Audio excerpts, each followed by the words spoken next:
Sir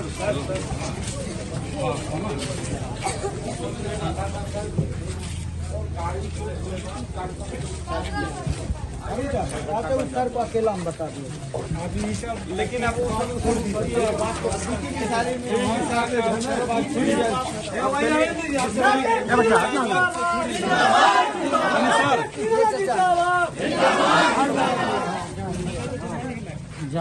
जाइए अंदर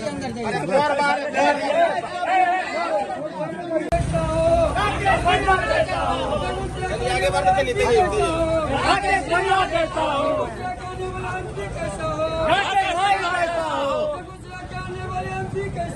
राकेश भाई कैसा हो, राकेश भाई कैसा हो, हमारा नेता कैसा हो। चलो बच्चा आगे, चलो बच्चा। एक गाड़ी सब यही यहीं दीजिएगा। बाहर आइए ना, बाहर बाहर आइए ना।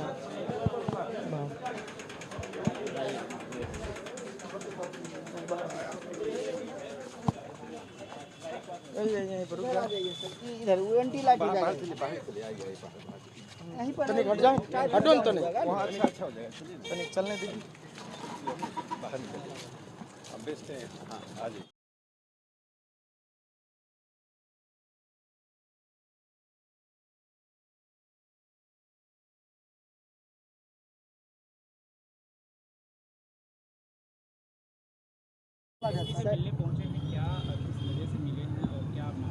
देखिए, बलिया जाकर जो शांति के लिए और विश्वास कायम करने के लिए कोशिश हुई, और जो लोग पत्थर से या पुलिस के लाठीचार्ज में घायल हुए, उन लोगों से मिलने के बाद अपनी बात कहने के लिए एसपी साहब के पास में आया था, और मैंने जो वहाँ देखा सुना वो बताया। दो प्रमुख बातों को मैंने सामने रखा। एक तो निर्दोष लोगों पर कोई कार्रवाई नहीं होनी चाहिए। दूसरा, पुलिस ने खास करके पासवान टोला में गरीब निर्दोष निरीह व्यक्ति पर ज़्यादती की है। मैंने कुछ नाम भी बताया, जिसमें एक चौकीदार भी हैं और दो बच्चे ऐसे हैं जो यूपीएससी की तैयारी कर रहे थे, छुट्टियों में घर आए थे दिल्ली से, बताया, जिसके कारण लोगों में बहुत आक्रोश है। तो उसकी जांच हो, और पुलिस का काम है मानवाधिकार को सुरक्षित करना और मानवाधिकार को ध्यान में रखकर ही कार्रवाई करना। महिलाओं के साथ गाली गलौज करना, घर तोड़ने की धमकी देना, घर में जाकर बुजुर्गों के साथ दुर्व्यवहार करना, ये कुछ पुलिस के लोगों ने किया। वो मैंने उनको सूचित किया और उनसे आग्रह किया कि वे अपनी तरफ से कदम उठाएं और ऐसी कार्रवाई नहीं हो। मुझे खुशी है कि पुलिस अधीक्षक ने इस बात का आश्वासन दिया कि मरहम लगाने में जितनी भी जो भी काम करना पड़ेगा वो करेंगे। और सबसे बड़ी बात यह है कि मैंने कहा, आखिर वो पत्थर कहाँ से आया। रेलवे स्टेशन के पत्थर का उपयोग करना धार्मिक उत्सव पर, प्रोसेसन पर, यह साफ दिखाता है कि कहीं न कहीं दंगा सुनियोजित था। और इसके लिए ठीक जांच हो, और जो निर्दोष लोग हैं जिन पर एफआईआर लॉन्च करने की बात हुई, जैसे पूजा समिति के लोगों का यदि नाम आ रहा है तो गलत आ रहा है। उसमें 70 साल के भी लोग हैं, 50 साल के भी लोग हैं, सभी शांति सद्भाव वाले लोग हैं। दूसरा, पासवान बस्ती में जाकर जिन पुलिस अधिकारियों ने गलती की है, लाठीचार्ज किया है, दुर्व्यवहार किया है, उन पर कार्रवाई हो, और उसके साथ साथ मरहम पट्टी लगाने का पुलिस काम करे।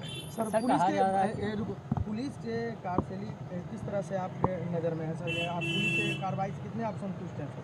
देखिए, पुलिस ने दंगा रोकने में जो कार्रवाई करनी चाहिए थी, वैसा करते हुए उसने जो निर्दोष लोगों को पीटा है, घर जाकर लोगों को धमकियां दी हैं, महिलाओं के साथ भी जो दुर्व्यवहार हुआ है वो बहुत ही अशोभनीय है। वह बात मैंने उनको सूचित किया है, और पुलिस अधीक्षक ने इस बात को के बारे में, चूँकि अभी ऐसी स्थिति थी कि इन्हें भी सभी जानकारियाँ शायद नहीं रही होंगी उस पक्ष की कि कैसे नीचे के पुलिस अधिकारियों ने व्यवहार किया है। इसके पहले मैंने डीएसपी से भी बात करके उनको कहा था कि कोई भी कार्रवाई करने में मानवाधिकार को सामने रखना पड़ता है। मानवाधिकार रहित पुलिस कार्रवाई बर्बरतापूर्ण होती है, यह बर्बरतापूर्ण कार्रवाई नहीं होनी चाहिए। ऐसे अनेक बच्चे हैं पासवान टोला में जो बुरी तरह से घायल हैं, जो पूरी तरह निर्दोष हैं, पूरी तरह से अबोध हैं, जिनका कोई भूमिका नहीं थी। इसमें कुछ ऐसे बच्चों पर लाठियां चली हैं जिनकी उम्र 18-16 साल से नीचे है। तो मुझे लगता है कि पुलिस अधीक्षक ने जो आश्वासन दिया है कि वे स्वयं इसमें पहल करके मलहम पट्टी लगाने का काम करेंगे और निर्दोष लोगों को किसी भी हालत में इसकी सज़ा नहीं मिलेगी। अच्छा, एक तरफ जो गिरिराज सिंह और आप दोनों पहुंचे उस जगह पर, एक तरफ वो कहते हैं ऐसे धार्मिक भावनाओं पर ठेस पहुंचाकर हिंदुओं को फंसाया जाता है, बार बार हिंदुओं को लेकर के वो चिंतित रहते हैं कि हिंदू को ऐसे मामलों में ज़्यादा फंसाते हैं। तो आप इसको किस रूप में देखते हैं कि दो समुदायों के बीच में क्या पुलिस एक तरफा कार्रवाई कर रही है या क्या लगता है कि हिंदुओं को फंसाया जा रहा है? देखिए, जो अभी कार्रवाई हुई है उसमें बड़ी संख्या में निर्दोष लोगों को इसमें लाया गया है और जो संभावित है, अभी तक तो एफआईआर की पूरी सूची नहीं आई है और जो ये आशंका जताई जा रही है, नीतीश कुमार जी की सरकार को जितनी पारदर्शिता के साथ और जितनी निष्पक्षता के साथ काम करना चाहिए वो नहीं करें। नालंदा में हमने वही देखा, बिहार शरीफ में वही देखा, सिवान में वही देखा है और बेगूसराय में भी उसकी छाप नीतीश कुमार जी की नीतियों की छाप है। जिसकी सरकार होती है, पुलिस प्रशासन उसकी नीतियों को देखकर काम करता है। नीतीश कुमार जी की सरकार तुष्टीकरण की नीति में उलझी हुई है। वोट बैंक की राजनीति से जिस दिन हम मुक्त हो जाएंगे, जिस दिन कोई समुदाय विशेष किसी पार्टी विशेष का बहिष्कार करना बंद कर देगा और धर्म के आधार पर वोट देना बंद कर देगा, देश में सांप्रदायिकता समाप्त हो जाएगी। इस सांप्रदायिकता की जड़ वोट बैंक की राजनीति है। उससे तो समुदाय को भी आत्मालोचन करना पड़ेगा। राजनीतिक पार्टियां जो वोट बैंक की राजनीति करती हैं उन्हें इससे बाहर निकलना पड़ेगा, क्योंकि टूटता समाज है। तात्कालिक लाभ के लिए, तात्कालिक लोकप्रियता के लिए अशांत की स्थिति में, दंगे की स्थिति में पेट्रोल छिड़कने का काम किसी को नहीं करना चाहिए। समाज में सद्भाव लाना चाहिए, साझा व्यापार, साझी कार्रवाई। और बेगूसराय में कुछ खास अंतराल में जो घटनाएं घट रही हैं उसकी ओर मैंने ध्यान दिलाया कि ऐसा क्या है कि बेगूसराय में हर 15 दिन के बाद, 20 दिन के बाद कोई ना कोई घटना घट रही है। तो पुलिस प्रशासन चुस्ती से ऐसे ताकतों को, ऐसी प्रवृत्तियों को से निपटे जिसके कारण ये घटनाएं घट रही हैं। बेगूसराय को सांप्रदायिकता की आग में झोंकने की जो कोशिश हो रही है, और उसी कोशिश का हिस्सा है कि जब दुर्गा विसर्जन के लिए जब वो जुलूस जा रहा था उस पर पत्थर फेंका जाना, इसी का नतीजा है कि आगजनी होना।